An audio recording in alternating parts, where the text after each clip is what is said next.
Morning. Well, it's afternoon probably. Bit of a Sunday chat. Ignore the state of me. I'm in my sort of garage clothes. Been getting my Volvo ready for this big road trip that I'm not yet telling you about. And I've removed the coolant pipe. And then the clips are broken. So the Volvo is currently out of action. And yesterday it was in limp mode. So doing pretty well. But I have bled the injection system. And I'm pretty sure by bleeding the air out of the injectors from when I changed the fuel filter, it will now have full power back. I've only got 24 hours to get all this sorted out, so lots is happening. But I have put some new door cards in my Volvo, and they're made out of cowhide. So you'll be seeing this. I'm going to do, you know, when Harry's Garage does a video when he's like, welcome to another Harry's Garage, and today is a very special video, and then he gets the map out and he shows you where he's going and he talks you through the car. I might do that up in the shed.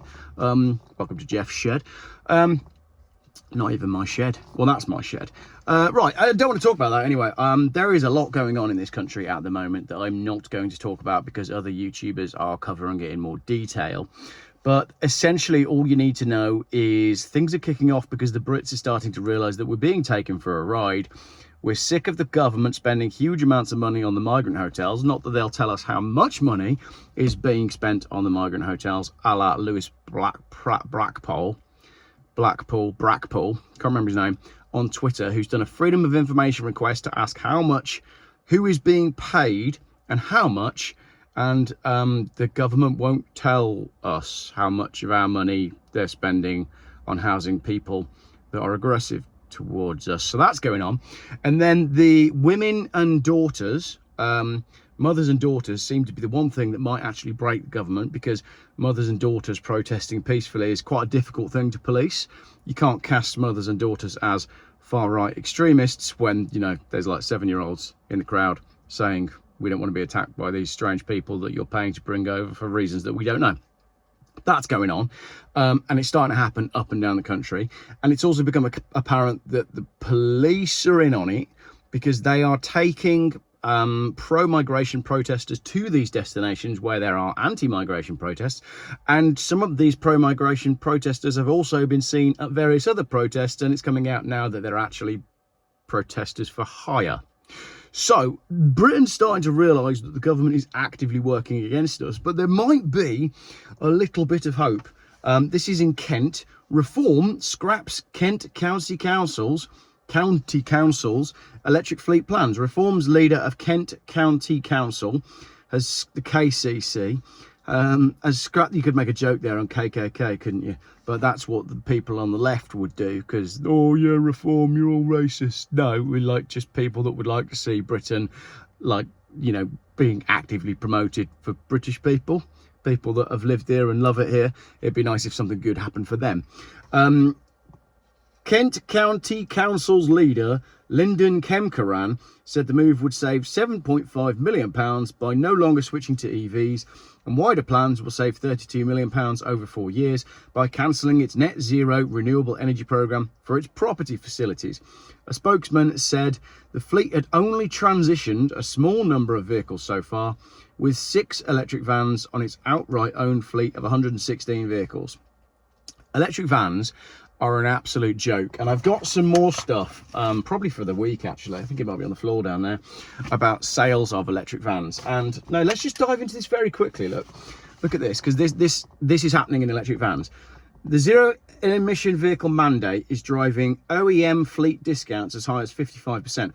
Essentially what's going on in the trade is, if you want an electric van, you can pretty much buy one get one free.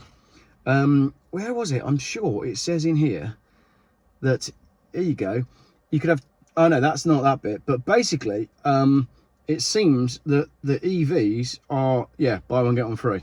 I'll do that video properly next week. So they can't get rid of them. They're desperate to shift them because of the zero emission vehicle mandate, but they don't work. They haven't got the range, they haven't got the load capacity. And the thing is, with the fleet vehicle, you need your fleet vehicle to be on the road. That's the whole point. You can't have a vehicle that's charging. If they've got 116 vehicles, and they've got 233 vehicles that are leased, so that's 233. There's that number again.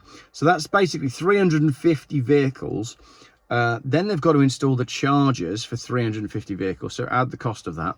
Then you've got all the downtime from the vehicles being charged. It doesn't work. So this is just a sensible move from Reform and Kent County Council. The move fits in with Reform's wider commitment to scrap net zero to cut bills and restore growth.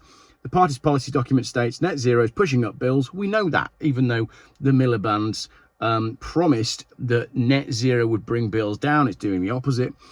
Damaging British industries like steel and making us less secure.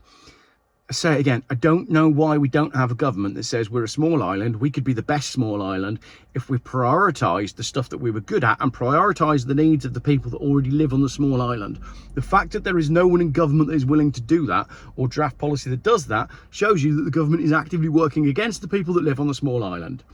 We could protect our environment with more tree planting, correct. More recycling, less single-use plastics, correct.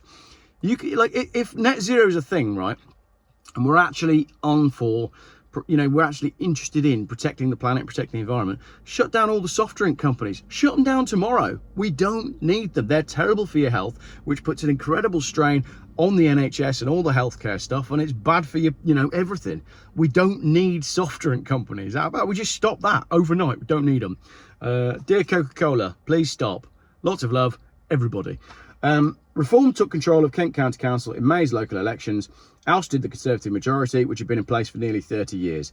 This is happening up and down the country, which is why local elections have again been postponed. That was in the news last week. There's going to be a lot of places where you're not going to have a choice in your council for the maximum amount of time possible, because they know that at the minute, everybody's had enough.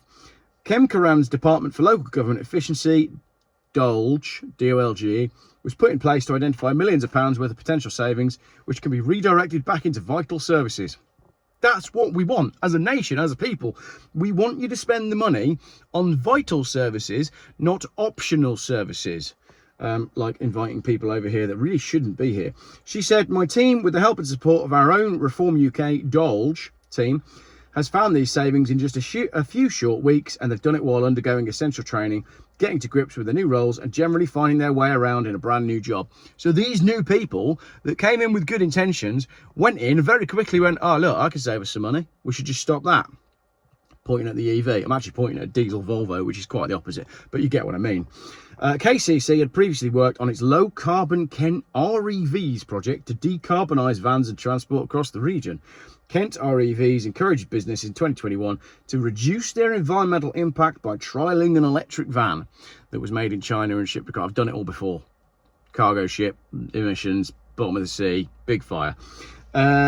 More than 330 businesses in Kent and the South East took part in the trial. 50 vans were made available for free. There you go, taxpayers are paying for 50 electric vans that people get to try for free in Kent. Nice one. Available to businesses, charities and public sector organisations in Kent and Medway who wish to try before they buy. KCC secured 1.5 million of National Highways funding for the project. National Highways gave 1.5 million to Kent County Council so they could buy 50 electric vans to see if we could get people to try them who already know that they're rubbish. The aim was for organisations to see the benefits and the ease of owning and running an EV. A spokesperson for the KCC said further plans around projects like REVs or plans around how the council prepares for the 2030 ban deadline for petrol and diesel vehicles are still under review. The manufacturers are starting to kick back. The people are starting to wake up. Maybe there is hope. And the answer isn't in leaving this small island that we love as it slowly gets taken over by people that hate us. Cool. That's Sunday. Enjoy your lunch.